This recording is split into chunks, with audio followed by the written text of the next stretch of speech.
What can I tell you, folks? Stuff fails, man.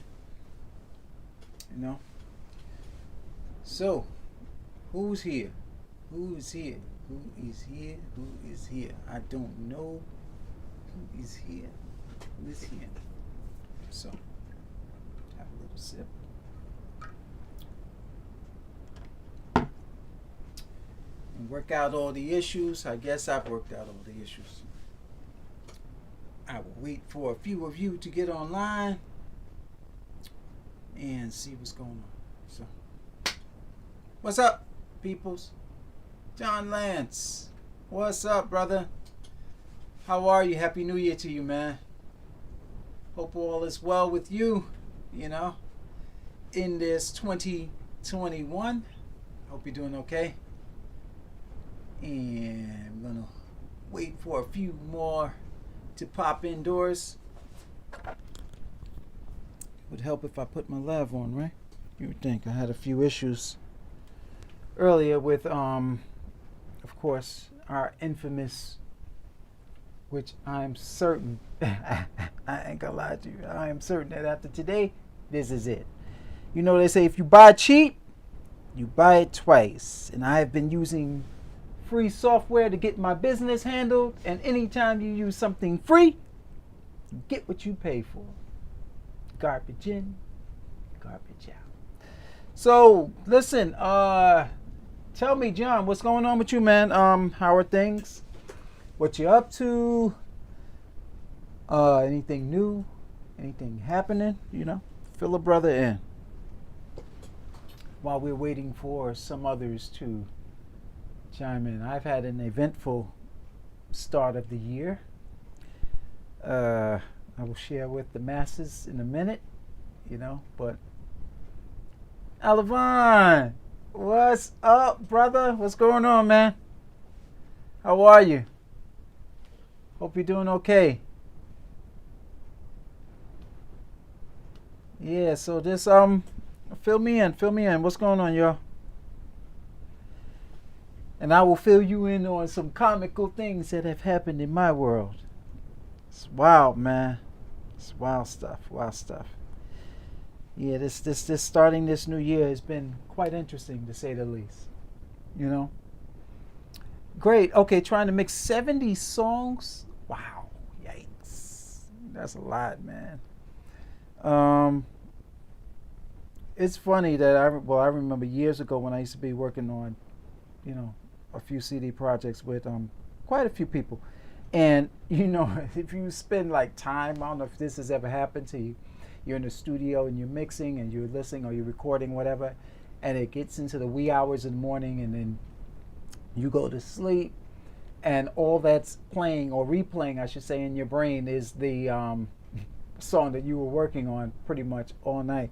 So 70 songs, brother, that is no short order. So all the best to you, man. I realize I need a template. Yeah, what are you working in? Pro Tools? You know, if you're working in Pro Tools, it's best to have, and also tell me if you're importing the information from a sequencer or are you pulling it in from, you know, maybe analog or whatever.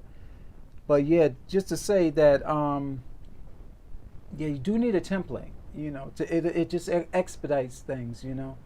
And then, you know you have two competing schools of thought, because every song might not need the same technical setup, you know, from plug-in or hardware perspective. So, you know, you have your pluses and your minuses when you're using a template. But yeah, 70 songs, man, that's quite a bit, brother. You said these are the ones I swore would never see the light of day. But you know what's funny about that? Sometimes that's the best material when you revisit it. You know, if you've composed stuff and, you know, they were just like scratch thoughts, you know, ideas that you kind of like just played around with, and then you just tossed it in the songbook. But you know, you revisit them, it's like, oh, that wasn't that bad. Yeah, why don't I develop that? You know. that was one of the things that I was encouraged to do by my one of my mentors when I was in school studying music. You know, anything that's an idea can be developed. You know, it's just a matter of you putting some meat on the bones. But good for you, man. Good for you. That's all the best in terms of getting that music out there. So Alavon said you're trying to stay vertical.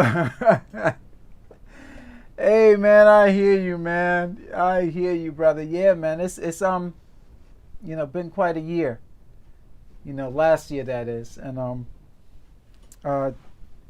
this year's the way I started it off. I hope to hit the ground running, and I hit the ground all right, man. But you know, with the upgrade and all that I did last year, I upgraded the computer. Giant mistake, which led to this live stream. So that was not a huge mistake, but you know, sometimes the timing of things can be a little bit off, and the timing of me installing a new computer for the system was, you know, an ill-timed one, and that's what we're going to talk about today. Mr. Pirate Brain, where have I been? A brother's been on the down low because he's been busy. When you see me go dark like that, you better believe that I got some things cooking. A few projects that are happening later, hopefully this year. You know, once everybody gets their COVID shots and people can start to get back together, you know, to do projects en masse. I have a pretty big one that I'm working on right now. That's in its research stages, and you know, hopefully we'll be able to get it done before the year is out. But I'm really excited about that, and just getting back to work. There's some redefining that is going on in terms of my workflow, and that's pretty much what we're going to talk about today. I'm not going to keep you too long, and we'll wait for quite a few more. And let's see about John Lands. Okay. All right. So now, I started my year, like I said, like an OS upgrade, or the full system. I'm still.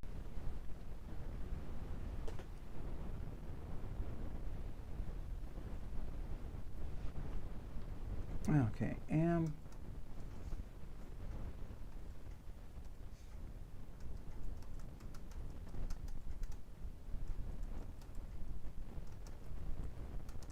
Okay, it looks like I'm back. I was just about to.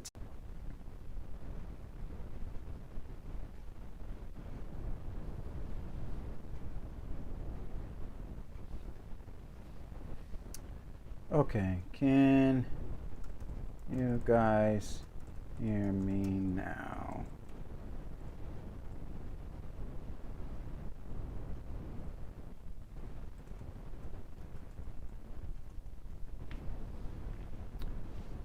Oh man. All right. You guys hear me now?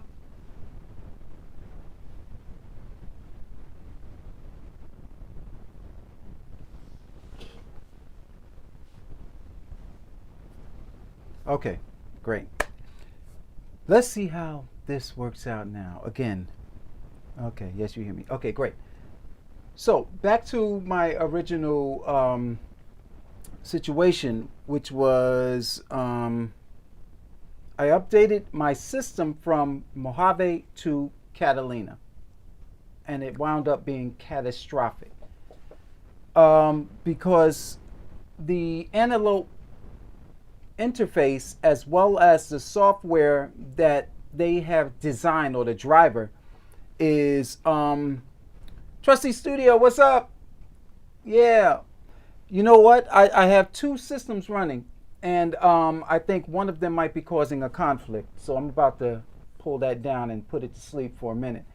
But yeah, it turns out that the drivers for the Antelope interface that I own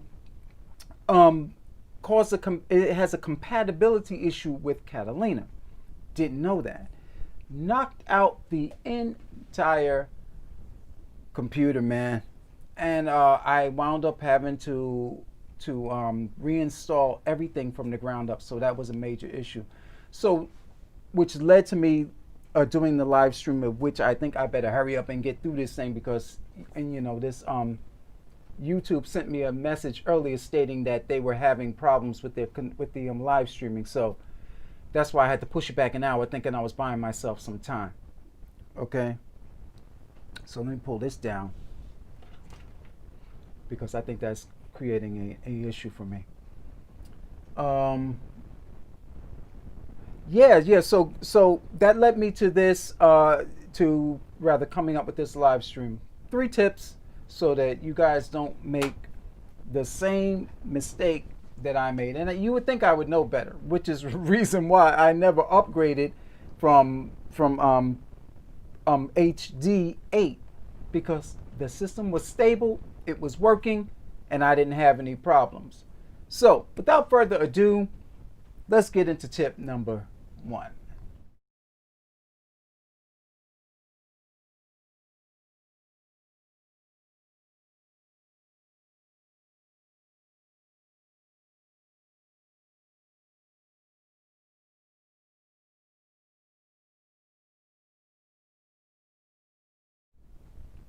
Why? You know, everything, my mother used to say, everything that glitters is not necessarily gold. And there's a reason why Avid is the bellwether and at the top of their marketing game. I can't stress the importance of having back-end support on your system, you know, and doing your research in terms of what is everyone using, what operating system, what configuration computer-wise, whether it's an iMac, a Mac Mini, or whatever, as well as, you know, do you have back-end peer support from people who are using the equipment you're using? When I tell you I couldn't find anyone who could give me a clear-eyed answer as to why, and that, I mean, that's good. That might be bad in some respects. A clear-eyed answer as to why am I having such a time with Catalina. You know, and I found out that most people that when they're upgrading, they just buy the interface, no back-end research, no compatibility research, and hope for the best and work out the problems as they come. Because no one could tell me the reason why suddenly Catalina was a major issue with using the Antelope interface when I go on Antelope's website and it says that it's compatible. So I had no peer support. Now, maybe you guys will say, well, why didn't you reach out to the company? Now, you already know that Antelope is not an American company. That doesn't make their products bad. It just makes the back-end support for their products maybe just a tad bit more difficult in terms of interacting with someone on this side of the pond. Which is why most people will use a universal audio. And which is why I still advocate, if you're in the market for a new system, an interface, as well as the software that's fully compatible with Pro Tools, definitely go universal audio. If you are new, I'm not. I needed a particular interface for a particular workflow that I needed to happen. Antelope fit the bill and it sounded great. I am not abandoning them. I'm just pointing out the fact that if you don't have the needs of 12 plus channels to record on at any one time, you'd be better off going with the UA system, period. And I'm an Antelope user, you know. So do your back-end research, do your peer research, make sure that you have someone that you can reach out to directly that can tell you, okay, well, I configured my system in this way. Their Facebook group was absolutely of no help at all. None.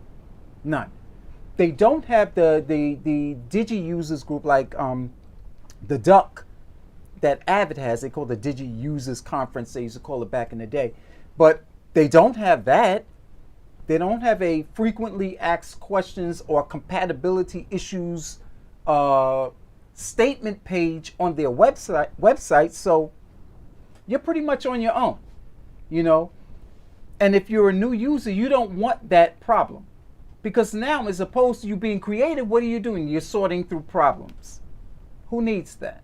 Now, I gave myself a 30 to 45 day space of time in order to work these issues out and find out exactly what might work in the future and what might not. Long story short, I wound up going back to Mojave and reinstalling it. So far, so good. Everything is working. Okay, so that's part one. Make sure that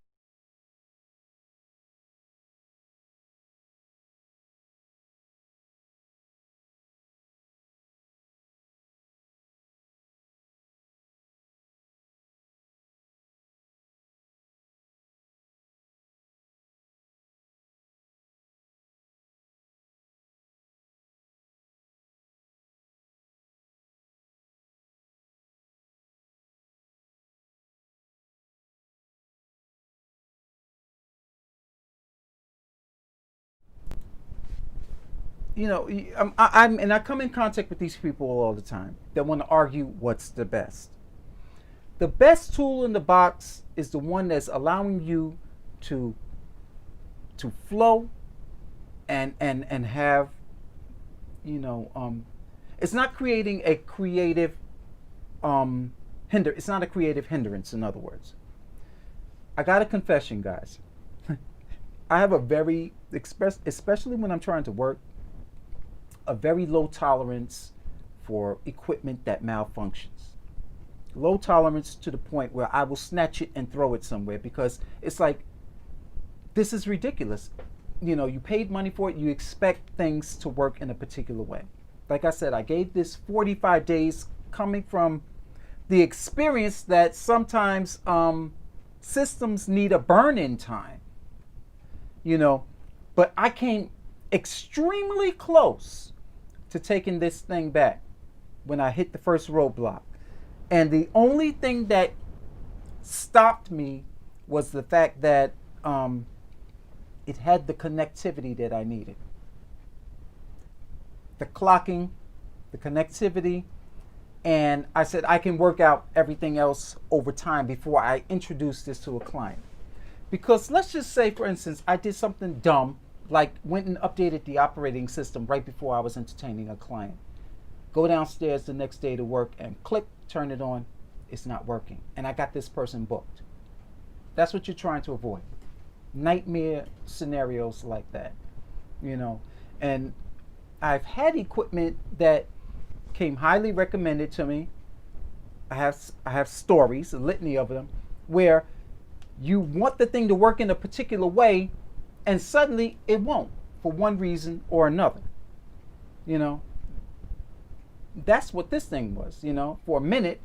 And I was like, do I want to give it a chance or do I want to spend the extra $1,000 to upgrade to the UA system?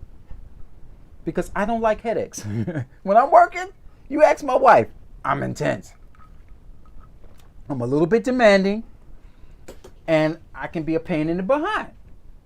Because I figured like this, why pay all this money for stuff that's supposed to work? Why pay thousands of dollars and the client feels that way about you? Why am I paying you thousands of dollars to do something and your equipment is failing? So you got to look at it from that perspective. And, I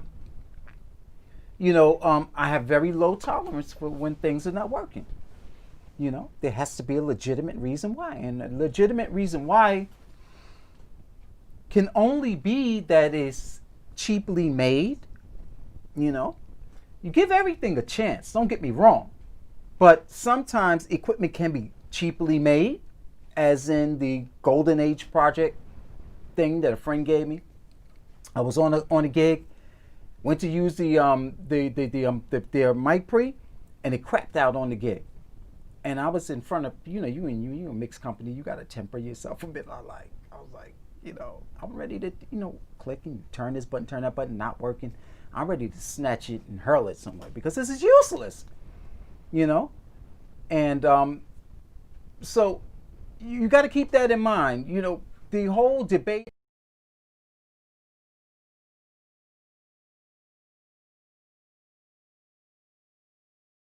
Tools. And nowadays,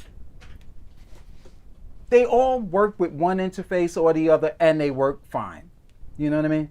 So you're better off just committing to one, sticking with it, whatever is going to enhance your workflow and allow you to move quickly and efficiently. It doesn't make a difference anymore as far as I'm concerned. It doesn't. It doesn't. If you're starting out, you're better off just going with Logic and UA and you're good. If you're a dance producer, I see a lot of these guys using Ableton. If you're a film composer, a lot of the film composer, a few friends of mine who do films, they work in Digital Performer. Whatever's going to work for you. So with that in mind, you know,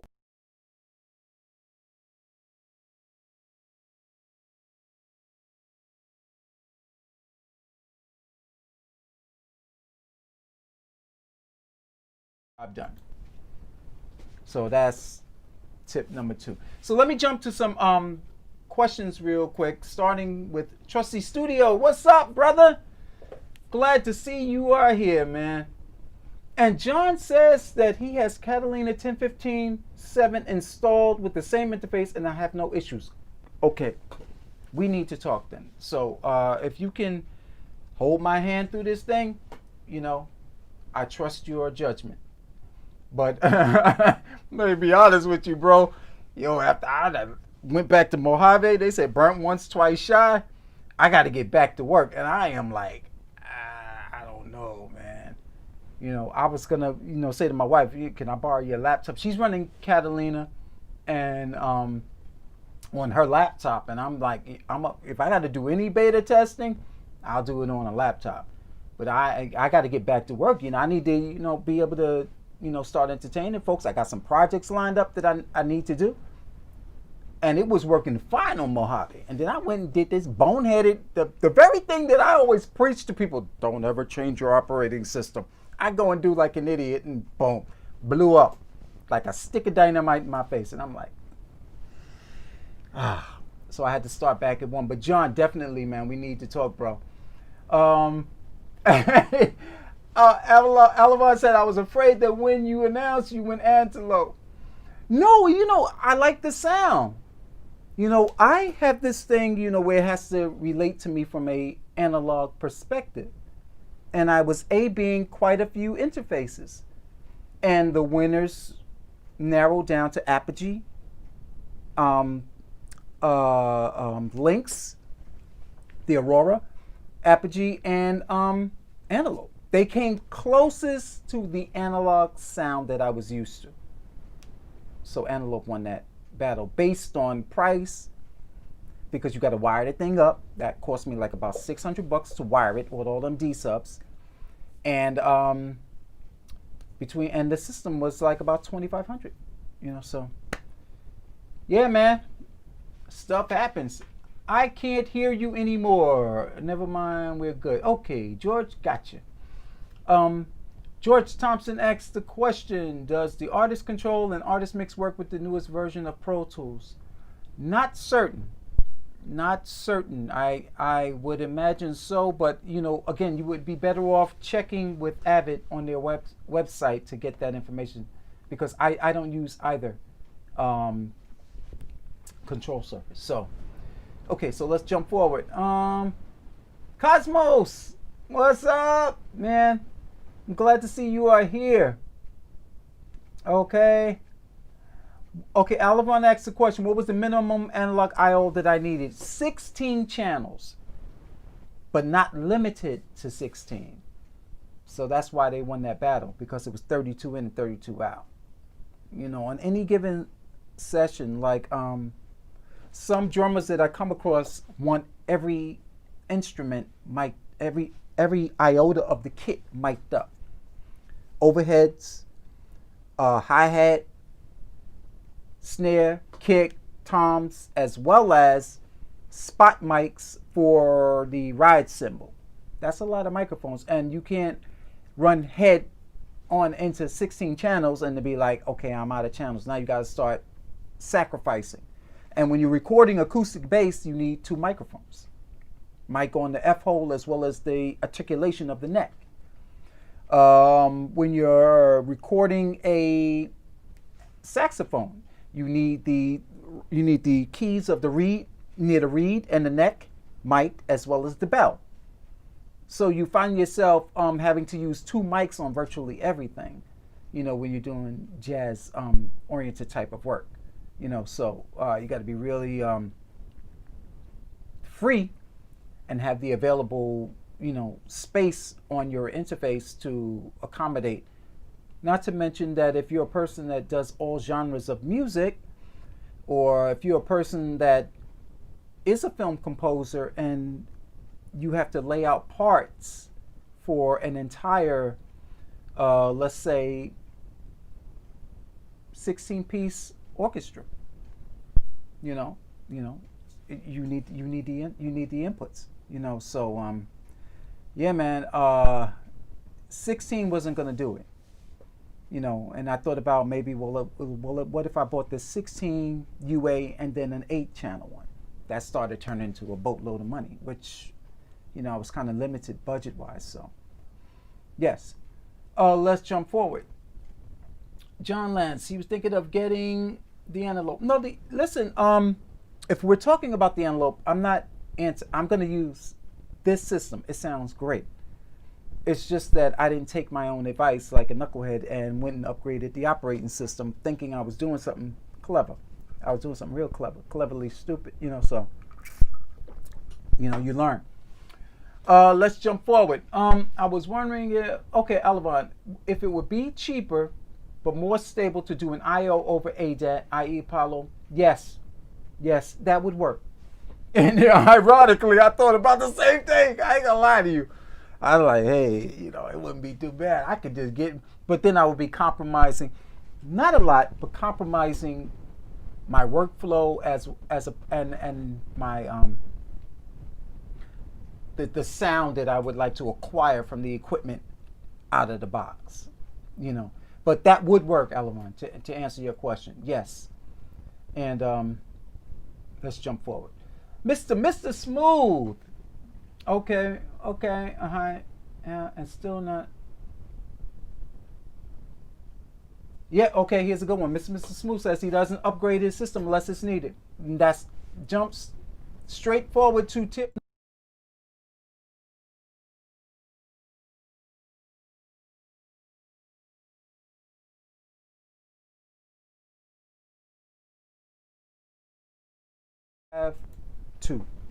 Have to.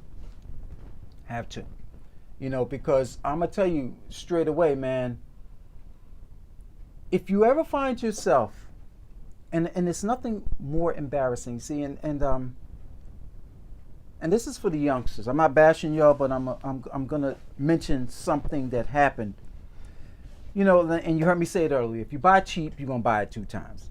Now, I had someone hire me to do a job. I told you before, it was expensive. They're like, oh, you're expensive. And then it turns around, I get hired. I work out a payment arrangement. She pays me in full. Bam. No problem.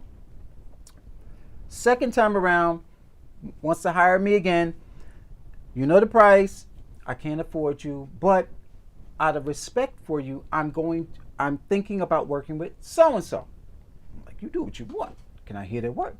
She lets me hear it. I'm like, some kid with a laptop, got a few plugins, and they charging her X amount of dollars an hour. I'm like, listen, I understand you're trying to economize, but if you come back to me with this music and I got to fix anything, you know what the price is. What happens? That exactly. And if you buy cheap, you're gonna buy it 2 times. You know what I mean? So, I'm probably off topic and forgot my original point, but let me just jump forward.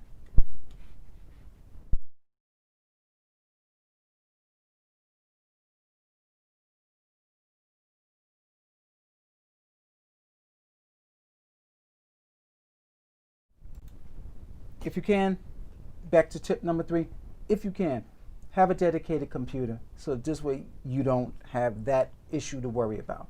Why? You run the risk of having anything happen on your work computer and jeopardizing your livelihood if this is what you do for a living, if you turn around and use your work computer for everything else other than work. If you can, go right ahead, like I said. And nowadays, to tell you the truth, iMacs, Mac Minis, even the 2012, 2013 Mac Minis, they're able to handle light work of like 16 plus tracks of Pro Tools. Still trying to grab hold of my final point. I know I was about to beat up the kids and then something distracted me, but we'll get back to that in a minute. But yeah, try to not have, do your work on or have your thing connected to the internet when your work computer connected to the internet when you're doing, any type of work you're being paid for. Why? Strange things have happened. I've had nightmare scenarios where, you try to use a multi-purpose computer for work as well as play, and, it just takes one little hiccup, to destroy client files. If you're not clouding things, you're going to give that money back. All that money they paid down, and you're supposed to deliver something at the end, and not to mention that you will never be hired again, you're going to give that money back. So a word to the wise, just buy yourself a cheap iMac, 2012, 2013, 2015 iMac. You're going to pay maybe about $800-900 for it, but it's a workhorse. Quad-core powered computer sitting in one place. Use your laptop for remote purposes only, and you'll be fine. You'll be fine. But definitely, if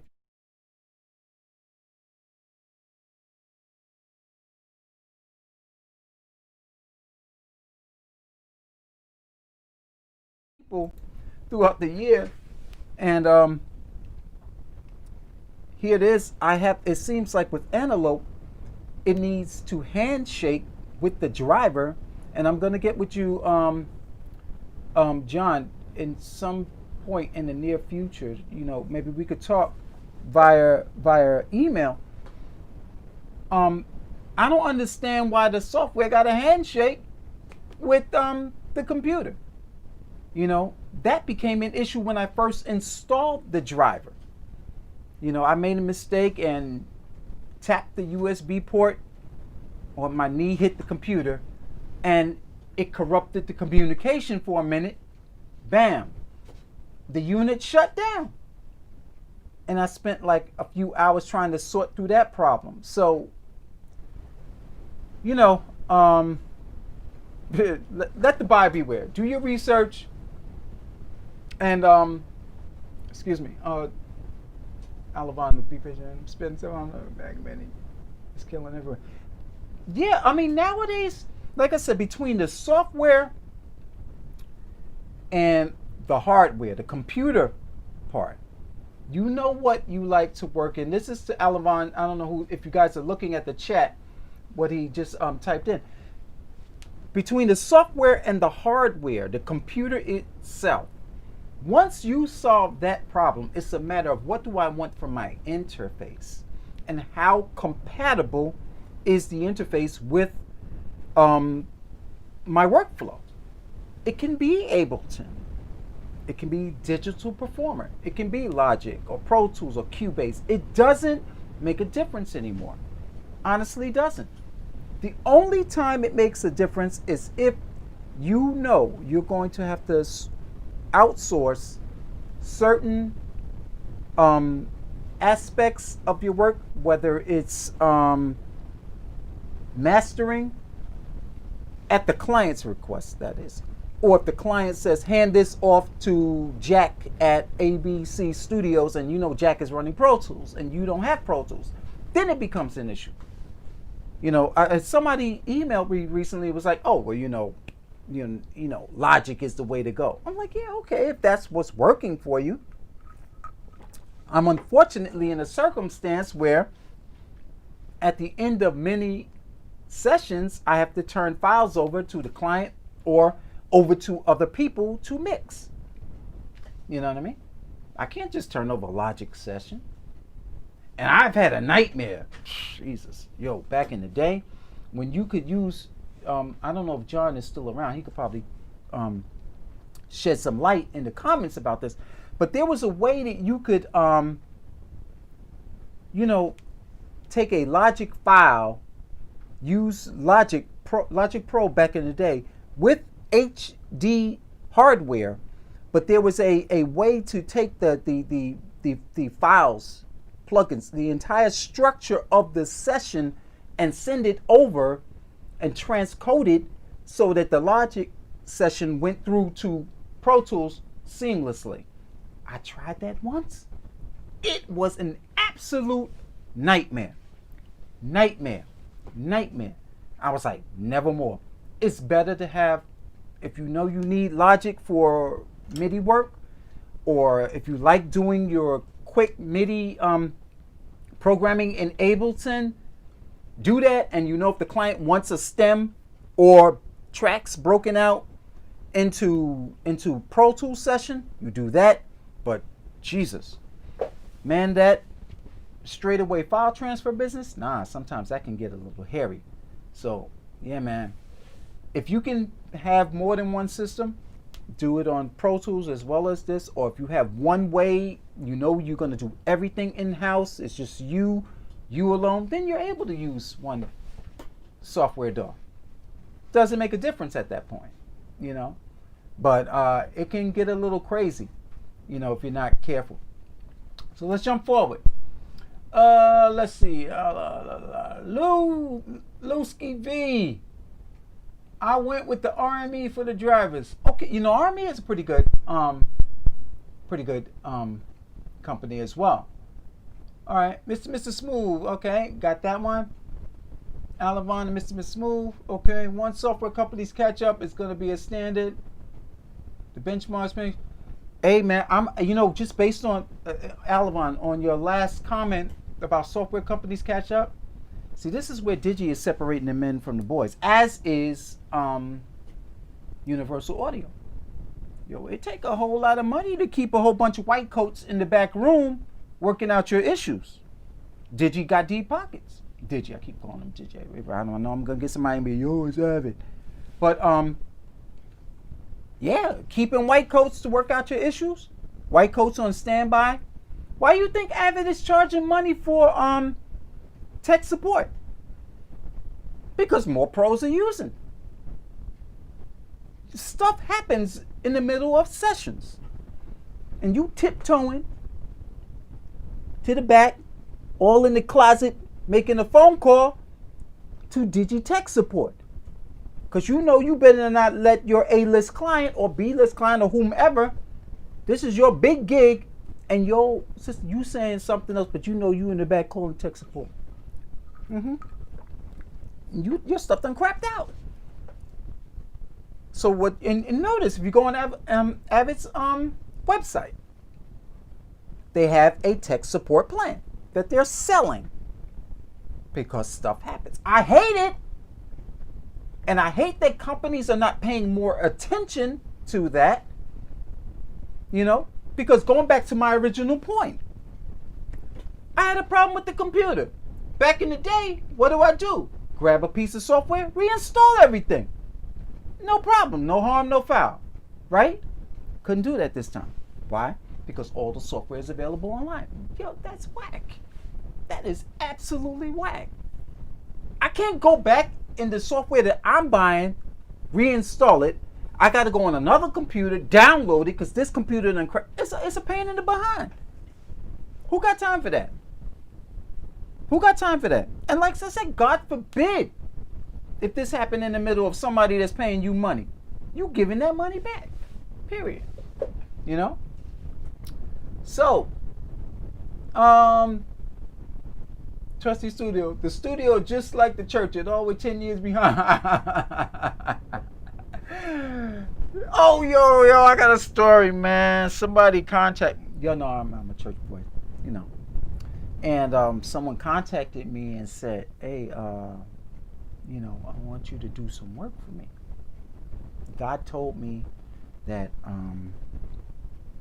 you, you know, you, you know, you're supposed to do this work. It's a great work that we're going to do, and blah blah blah blah." I'm like, okay, I'm not one to, you know, shout on anybody when they say God spoke to them, because I am a believer that God can speak to people. I believe that as a person of faith. So I was like, okay, no problem. Let me hear the music. No. You want to work with me, but you don't want me to hear the music. I said, that makes no sense. I said, there's absolutely no way for me to assess what I am able or how I'm able to help you if I don't hear the music, because maybe I'm not a good fit for the music. If I'm not, maybe I could, you know, send you in the direction of someone who is. Long story short, we go back and forth, and then it becomes a challenge to my faith. So I'm like, listen, long story short, listen, I said to the guy, listen, if you said that God sent you to talk to me, right, you would have everything you need down to your vision as well as the budget. Now, when did he check out? He checked out on the word budget. I'm like, you thought that because you said to me this, and this, that I was going to work for free? You know, but when he saw that quote, it was like, goodbye. You know, so yeah, man, to your point, Trusty Studio, the church sometimes can be 10 years behind trying to play that your gift is, no, your gift, my gifts are from God. I do believe that. But at the same time, my gifts is not what I'm going to present to Consolidated Edison to keep my lights on. They ain't interested. They want that bank. Yo, you got that money because we need to keep the lights on, you know. So, yo, man. Yo, let's jump forward. All right. Remember the PC guy for oh man. Mr. Smooth says, I'm usually a PC guy for recording and tracking. God bless you. I've had a PC nightmare story, bar none. You know what I mean? So let's jump and let's recap real quick. I'm gonna jump forward. Tip number 1.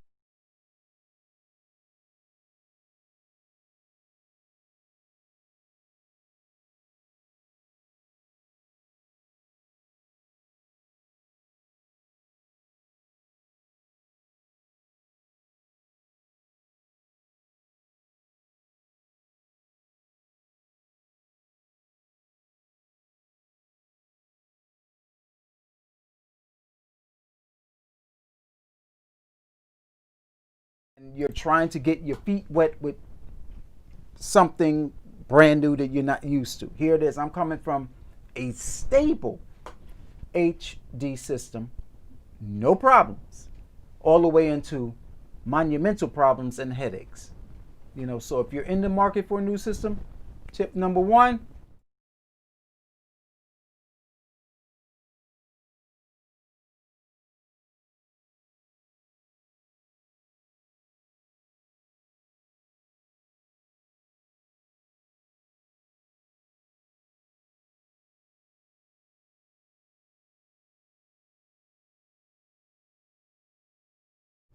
are tools.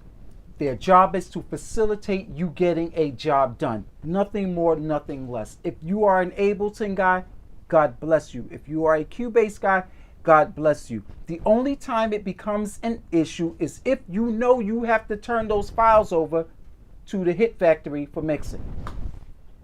Then you got a problem, because they're gonna be like, yo, bring your entire system to the studio, or maybe they don't want you to mix it. They got their own mix guy, and you got to send a file over, a Pro Tools file. You know what I mean? So make sure.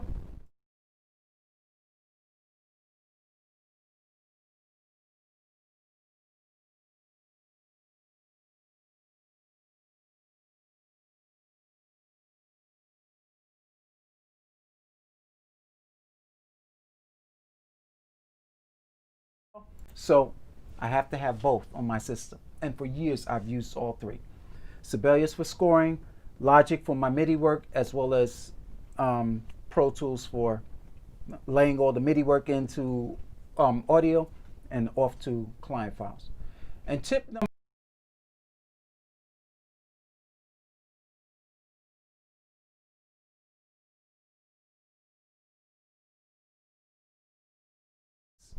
you need to download drivers or files for any reason. Other than that, the Wi-Fi or the hard Ethernet connector needs to be off. Do not use that computer. And if you can, buy an iMac or Mac Mini, you know, to facilitate your ability to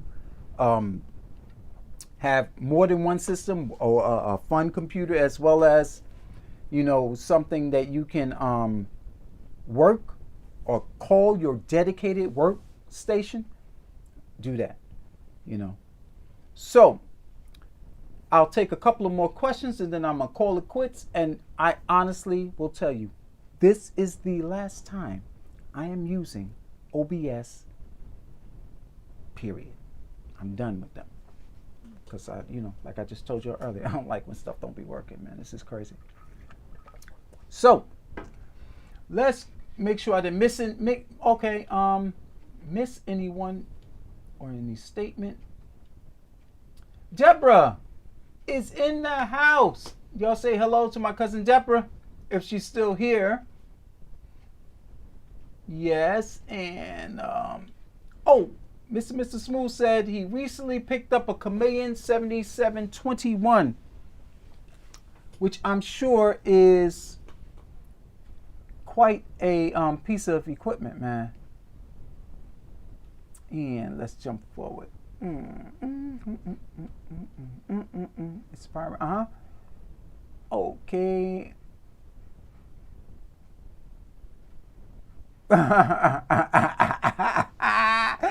Jesse says, I believe God can speak and spin the bag too. That's right, man. Hey, yo, I don't be playing that. Listen.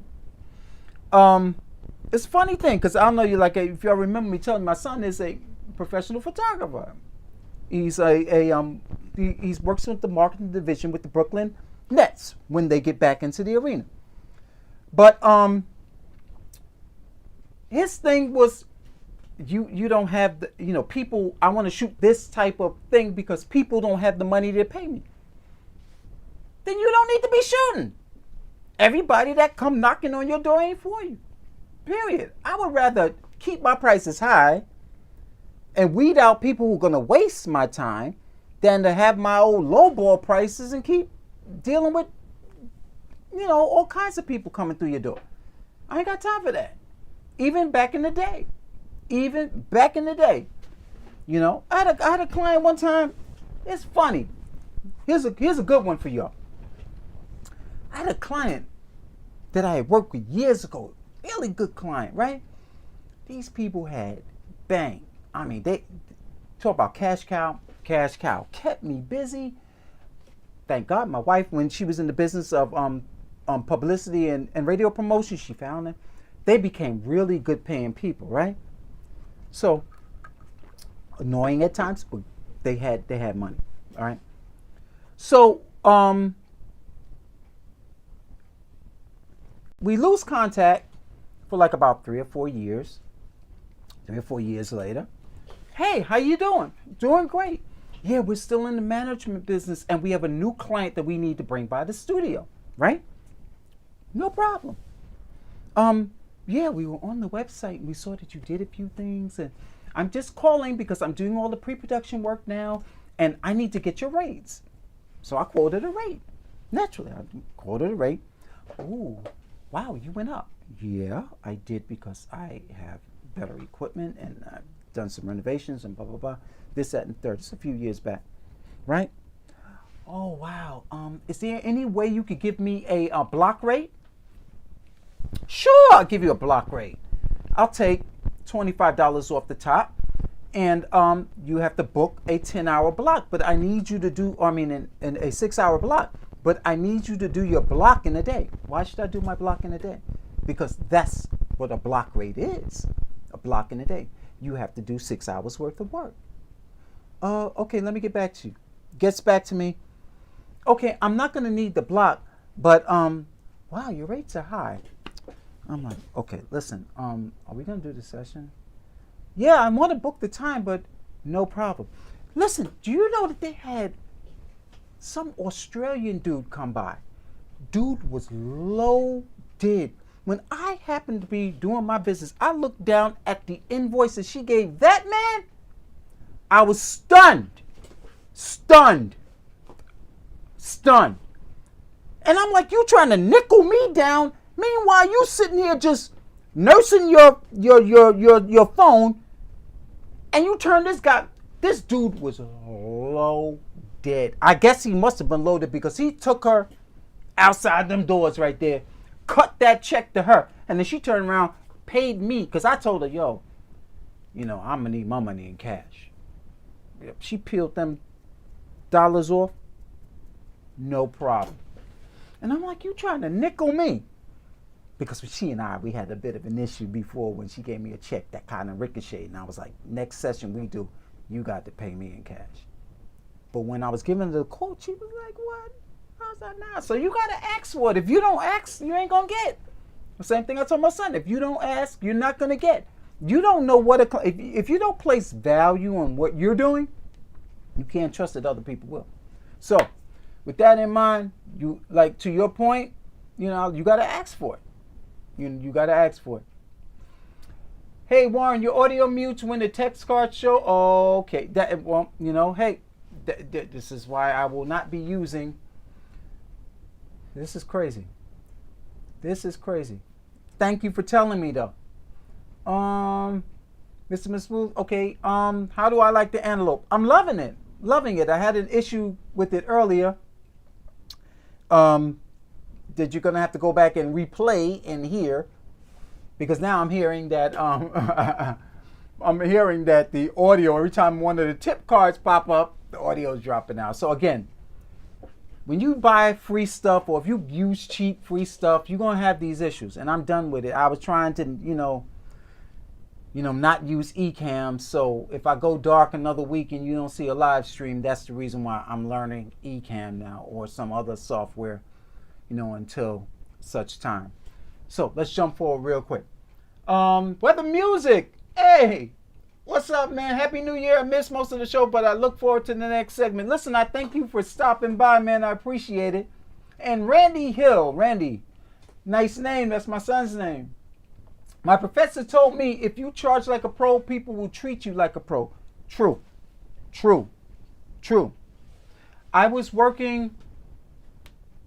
introduced to years ago, God rest his soul, Kenny Rogers. I don't know if you remember the artist Kelis, Kelis. Rogers is his daughter. And I was introduced to Kenny through my accountant. Anyway, he was a Broadway pit musician, and he needed, and he played sax, and I needed some tracks done. And I was a young kid at the time, and he told me, my accountant told me at the time, listen, get in touch with Kenny. He's a nice guy. He'll do the tracks for you. So I called him up, and, I'm a kid, and I'm like, hey, I just need, to lay a sax track for me, no more than an hour's worth of your time. So he quoted me his rate, and I was like, wow, yikes, I'm not sure if I can afford you. He was like, what do you expect? He's like, I'm a Broadway pit musician. I do jingles in the day and I do Broadway at night. He said, but, keep that in mind as you come along as a professional, because, you have to value your craft. He said, what do you think I'm going to do when I get here? Now, I'm a kid when he's telling me this. He's at least, this is going back in the early 90s. He was at least 15 years older than me at the time. And I took that to heart. So to your point, yeah, if you charge like a pro, people will pay. You got to be able to, and getting back to my original girl, like everybody that got a laptop, some plugins, a mic, they don't have the history. They don't have the experience, and they calling themselves this. Just because you have the equipment does not make you the professional. You don't have the right charging people $75 an hour if you're just starting out. Period. I'm not saying that you shouldn't get paid for what you do. What I'm saying is, pay your dues, earn it, get a resume, have something that you can point the client back to, so when they start, when you tell them how much you're charging, there ain't no problem, because they know they're getting the best, you know? So again, to Randy's point, if you charge like a pro, people will treat you like one, but you got to be able to stand by what you're charging too, you know? So, to your point, good word, man. Okie dokie, let's jump forward. Mr. and Mrs. Wolf, you funny, man. John Les, assume the sale. No, not yet. If you talk about me getting rid of the Antelope, now that's gonna be around for a while. Khalees and the Neptunes album was dope. Yeah, Alabama, yeah, Khalees was dope. I had no idea, and I had known her since she was a little girl, because I'm at least about 12 years older than she is, okay? She and Damon are about the same age, you know, and Damon's pushing 50. So, I had known her since she was a quiet little girl. Quiet little girl. And Kenny had some very, very well-mannered children. I knew the wife through my accountant, Evelise Rogers. The whole family. Nice people. And very, very talented. I didn't even know the girl was, like, into singing, because that's how quiet she was. And then all of a sudden it was like, yo, Kenny's daughter is like a rapper and doing this stuff. I'm like, really, what? And I heard the first record. I was like, wow. You know, very nice family. Really nice people, man. Really nice people. So yeah, and the father, Kenny, was no joke. Really, he was in, I forget the name of the gospel band, but they were like a Koinonia type band, where what was the boy's name? Lino Gomez was on bass. Kevin Stevenson, a good friend of mine, was on drums. It was like a gospel jazz band, and he was the headliner. But one day Kenny had a heart attack. I mean, he was young too, in his like mid-50s. Yeah, and that hit the family like it shocked me. But nice people, really nice people, man. Yeah. So to your point, yeah, Khalees was no joke, and the Neptunes, yeah, that was quite a production band as well. Yeah, they really talented individuals. Nothing but love for them. Mr. Okay, doing so. Let's wrap it up. I did my wrap up on the 3 tips. I'll take 1 or 2 more questions, and after that, I am going to call it quits, because I need to go and spend some time with the wifey poo, if you know what I mean. But let's talk about 1 or 2 more things. Talk about NAMM. That's a side production. Okay. Trusty Studio. Did I figure out how to come out of the box onto an SD card? I'm in the market for the good digital animal. I intend to use my Tascam recorder, which records to the SD cards. Once you have a card reader, it's a matter of pulling the file off of the card into your DAW, or, you know, wherever you want to use it in the end, you know. But you could use a Tascam recorder, even the handheld ones with the little micro SD cards. They work well as, you know, also. So, any more questions? I will wait. And if not, let me make sure I got everybody, because I hate going back to the chat. And yeah, I think we're gonna all have to bid adieu to OBS, because they're giving me problems. And Alavon, okay. Okay, Mr. and Mrs. Smooth asks, which Tascam recorder do I have? I have a DR40, okay, which records it up to 96K. And Tascam has some of the best converters on the market. You can't sleep on them. A lot of people forget that they were one of the early adopters of DAT machines, you know, back in the day. You know, so Tascam has a pretty deep history with how to make digital audio recording equipment. So definitely don't sleep on it. Yeah, the DR40 is what I'm using, which has analog ends. So you could technically come analog out of like an Apogee 2-channel recorder into that, and or if you want to come out, I would say come out analog, so that this way you get the conversion coming out, but also the conversion going in analog on the recorder side, which is going to give you that Tascam sound, which is, like I said, some of the best converters in the market right now. So yeah, you definitely got to look into that. And it's not an expensive recorder as well. So definitely. And what things? Okay, Alevon, what things do I try and do in the mix to keep the space and sharp, pronounced transients in your jazz recording?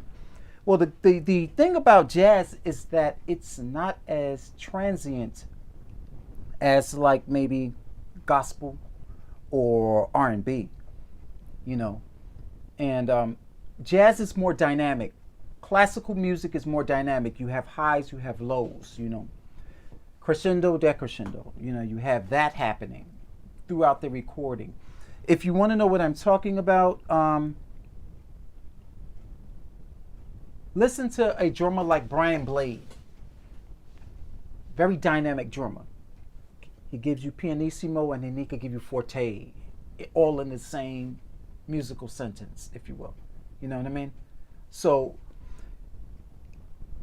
I have a friend of mine, to your point, that loves to use the compressor in jazz, dynamic jazz music. And that can be good and it can be bad, because sometimes, depending on the type of compression you use, it can take the character away from the instrument. And sometimes you may need that passage to come through in a particular way, and you don't want the equipment to color it in any sort of fashion. So, you know, to your point, space in terms of jazz, if you're doing smaller ensemble, you don't want that much space, because it becomes obvious that the instruments are like way out here in the stereo spectrum. And the larger the ensemble becomes, the more you want it to be kind of, you know, closer together in terms of your perspective. You know, a good example of that will be Ellis Marsalis's Whistle Stop record. Listen to that. You know, listen to Branford Marsalis's 4 MFs playing music. You know, those CDs. You guys got to learn to train your ears to understand the genre and what is considered, you know, I'm getting my professor hat on, a nomenclature to the genre that you're working in. You know what I mean? Every genre has a language. You know what I mean? Dance has a language, mixed language that, you know, you're following. You know, even I'm behind times. You know, one of the kids came through one day and he did a mix that was a dance mix, and it was like, why are you using stereo bass? He said, that's how we record bass. I didn't know. I don't do jazz. I don't do dance music. You know what I mean? But you have to marry your language to the idiom you're working in, or else you're gonna be looking stupid. You know what I mean? I'm up here, got the thing down the middle, the bass, and I'm thinking it's happening. And he like, no, why did you take my stereo bass and pan it to the middle? Because that's my take on it. From working in R&B and working in gospel and jazz for so many years, your power is in the middle. But you know, I wanted stereo. I couldn't understand it, but I guess that's what's, you know, happening, you know, in dance music nowadays. So you don't want too much space in jazz. You know, Alevon, for you, you really, and I said this before, I don't know how old you are, but if you can, get yourself a turntable and listen to as much older mixed music as you possibly can. Go way back. Go way back. Old Sinatra, Mel Torme. You got to train your ears. You know, I mean, if you're calling yourself a mix engineer, if you want to do mixing, there's a reason why Al Schmidt can be a cross-genre guy, you know, because he's been doing it for so long. He's gone through all these different genres, and it's like, oh, I know what to do for that, or I know what to do for this. You know, you don't want to be a one-trick pony. One-trick ponies, man, they get put down real quick. You know, you won't be working often. So definitely tune your ears, because once those are sharp, you the guy. You the guy. Ain't nobody gonna be able to take anything from you. Mr. and Mrs. Smooth says, I was looking at the Tascam 3000, which is not a bad bad unit. That I like it myself. It's just that brother's pockets is a little light right now, man. I can't keep spending that money like that, babe. Plus the wife won't let me. Anyway, it's another story for another time. Links for Life. What's up? A little late to the party, but he said, how's the new interface? Great. Great. I was having a bit of a hurdle to jump over in the beginning, but now everything is working out pretty well. The problems that I have had were all my own. I want to be clear with that. It has nothing to do with Antelope. It's just me being a bonehead. Period. And, you know, sometimes you want to get ahead of yourself and you want to put the cart before the horse, you know, and I should have just done my due diligence, and my due diligence was limited to 32 ins, 32 outs, getting it in the patch bay, and then working all the other details out later, which was a disaster, you know. You guys will see. I have some other information to share in future, not live streams, but I have a couple of videos coming out about all the details about the new space. I promise you. Alavon says, of course, I was just watching the Quincy Jones documentary and just wondering how like to track and mix strings and horns. Strings are room dependent. The best guy in New York right now tracking strings, in my opinion, all my opinion, is John Kilgore. Don't know who he is. John is like my mentor. I love this guy. He's the best tracking engineer, because that was my history, tracking primarily. John Kilgore. Strings, if you're going to record strings, that's a black art, and the room is king. I don't care whether you go to a local Catholic church and use the benefit of the high ceilings and all that wood that's in there, but whenever you're recording strings, you definitely have to say room first. Room first. Just look at some of the great scoring sessions, and keep in mind what are string instruments made of? Primarily wood. And what's the best material to enhance that? Most certainly not marble. So you want to be in an environment that has more organic material. Look at the Power Station. Look at the Bunker Studios. What's another big room? Abbey Road. Look at those rooms. They're the best rooms for strings, because you need capital Studio A. You need the space, because that is what gives this string its life. You know what I mean? Or the instrument its life, I should say. You know, and with string recording, you have a lot to worry about in terms of phase issues, mic proximity. Like I said, it's a black art, man. You can't be sticking up mics to them. Okay, let's record. No, it doesn't work that way, because what if the mics are out of phase? That each instrument is out of phase with one another. One string will sound robust and the other string will sound thin. Why? Because you have a phase issue. Maybe there's cancellation problems because the mics are not properly aligned with one another phase-wise. Again, that's, like I said, it's a black art, man. And if you want to go for it, I say go for it. I've been telling kids long enough, tracking, you know, scoring and mixing for picture, if you can be the engineer for that, there's money in that. But most of the kids I come in contact with, oh, I want to make beats. One guy I know that's a young kid that came through is working at a very well-known post house here in New York, downtown. Because you need to eat, you know what I mean? And they need engineers for television, for, film. But no one has boring work. Radio. And radio is a big medium. They need people to do edit. The kids don't want to do it. I mean, they just, forfeiting a paycheck because they want to do beats. God bless you. I can't make you, do anything that you don't want to do. But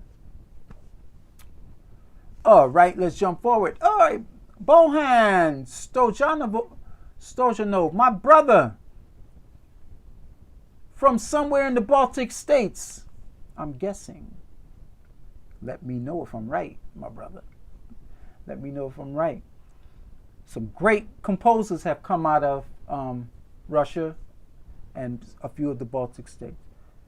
I'm not no big music. I kind of fell asleep during music history classes, but I do know that they've had quite a few post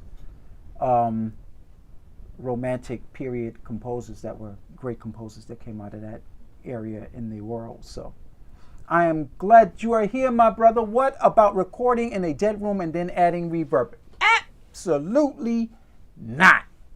Never, ever, ever, ever do that with stringed instruments. You are setting yourself up. I'm in Australia, bro. Love you. Oh, okay, my brother.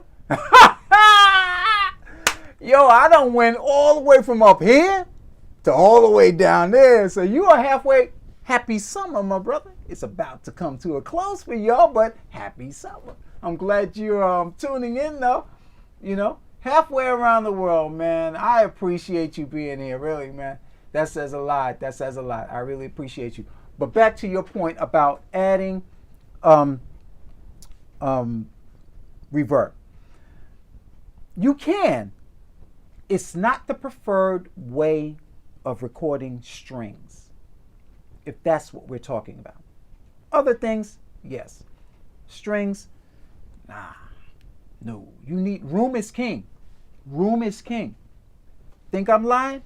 Once this COVID lifts, take yourself to the symphony and you will see firsthand a few mics, and you will have the experience, if you haven't had so already, of a lifetime where the room is king. Period. So that will be something that you will take with you as an engineer, because you will know, hey, I was in the room and this orchestra sound is so robust and full. Why? Because the room dictated it. Same thing with rock drums. How are you going to get that big Kenny Aronoff big drum sound in a small room? It's impossible. It's not impossible. I take that back. It's not impossible, but you're going to work so hard to get that, And if time is money, you want to have the shortest point between here and there so that you can collect your money, go home, be with your family, spend that bag, and be happy, So, yeah, here we go. Okay, Links for Life might be joining you on the Antelope side. Yes, this is Links for Life. You can do so. Take my advice in the beginning. Like I said, do your research. Make sure you have a dedicated computer and do your research. Make sure that nothing is going to get in the way of your creative flow. That's what I had happen, and it can be a mess at times, But luckily, like I said earlier, I gave myself a 45-day period where I said to myself, listen, 45 days, if I'm still having the same struggles, then yeah, this is a problem. Because if I'm having it by myself, the last thing I want to do is have these problems in front of a client. And you don't want your equipment going on the blink, man. But yeah. All right, so there we have it, boys and girls. I am glad that everyone tuned in today. I'm glad to be back in the saddle. Yeah, outside of me having an issue or two with the operating system as well as my computer, I'm going to talk to John about how to get Mojave stable and what drivers I need to be working with on this thing. And before too long, I have some surprises that I'm going to be unboxing in the near future. Some things that have absolutely blown my socks off, and they will blow your socks off as well. And I'll be giving you guys a tour, you know, of the place. That I promise. Just working out a few kinks. But okay, Carl Camp is just weighed in, and I'm gonna answer your question in a minute. But I just want to look. I had the Orion 32 Plus for 3 years now. I recall my first time learning it, but now never going back to it. Okay, there it is, folks. Carl has made me a happy person, camper. Well, in terms of reassuring, because like I said, I like my equipment to work and work well. You know, so with that in mind, and Bohan, I'm gonna get to your question. It says, if you could only choose one, would you upgrade converters or upgrade preamps? I would say converters first. Because crappy conversion can rear its head. And I'm coming off of an HD system. And Avid's converters were marginal compared to Antelope right now. HD, I paid over $15,000 for that system, okay? I made the money back, but marginal. Marginal. When I heard the Antelope system, I was blown away. The clock. And I realized, and I suspected it. You know how sometimes you lie to yourself? Oh, I have an HD system, so therefore I have a right. No. You got jitter central. And I knew I was having jitter issues. But I'm sitting there, you know, I paid all this money. What I'm going to do? I'm going to gas myself and lie to myself. And I was lying to myself. Until I decided to say, you know what? Okay, I think I've gotten all that I could get out of this system. Let me go and listen to Apogee. Let me go and listen to Lynx Aurora. Let me go and listen to UA and Antelope and all these guys. Narrowed it down to those four and then turn around and say, okay, well, what's giving me what I'm familiar with in terms of an analog sound? Antelope won hands down. The clarity at the top end and the depth that I you know, encountered when I first listened to it. You know, all these little nuanced things, you know, that you want, and it ticked all the boxes. It had the right amount of inputs. Conversion sounded great. The clocking was stable. You know, thank God I was able to make that money back off this system. You know, so there's really no love lost in terms of you know, the amount of money I spent. You know, but who wants to spend money like that and then let's just say you drop 15 grand on the system and you're not able to make that money back, you know, for one reason or another. At least you want to know that it works well. So converters first. And right now, you guys got the pick of the litter. You know, it's just a matter of like budget. You know, what's going to fit your budget? If you got $3 grand, then it's a matter of you just showing up somewhere with the cash and hands up. Okay, let me listen to you, and you. You know, and then it's like, okay, I like that. I remember that's what I did when I was buying my first set of Pro monitors, which crapped out, by the way. So you spend thousands of dollars on monitors and they still crap. I got Dynaudios, paid $1,200 for the pair. Then I bought a sub. At the same time, I think I paid $600 for the sub, $2,000 for a monitoring system. The sub is still going strong. The Dynaudios have crapped out. You know, so when you're paying that kind of money, you know, you need to sit down with the equipment. I listened to the Genelex, Adams, the Dynes, and there was another company. I think it was ATCs at the time. I think it was ATC. They were smaller monitors, but they were real beefy. The woofer had a beefy cone. And I like the combination of the Dynes with the Tannoy TS10 sub. That's what I bought. You know. So yeah, if you got that kind of cash and you want to just say, okay, I'm gonna upgrade and I don't want to, hold anything back in terms of budget, then that's what you do. Upgrade your converters first. So guys, I have got to wrap this thing up. Carl Camp, I am glad you came to the party, brother. And Bohan, my brother from Australia, love you, man. I appreciate you for being here. And you need to send some of that Australian sunshine up here to the Northern Hemisphere because we can use it right now, And with that in mind, thanks for watching. Thanks for stopping by, everybody. Thanks for tuning in. If you haven't, look at all the videos that I have done and subscribe. And don't forget to say hello to the family for me. I appreciate you guys. See you next time.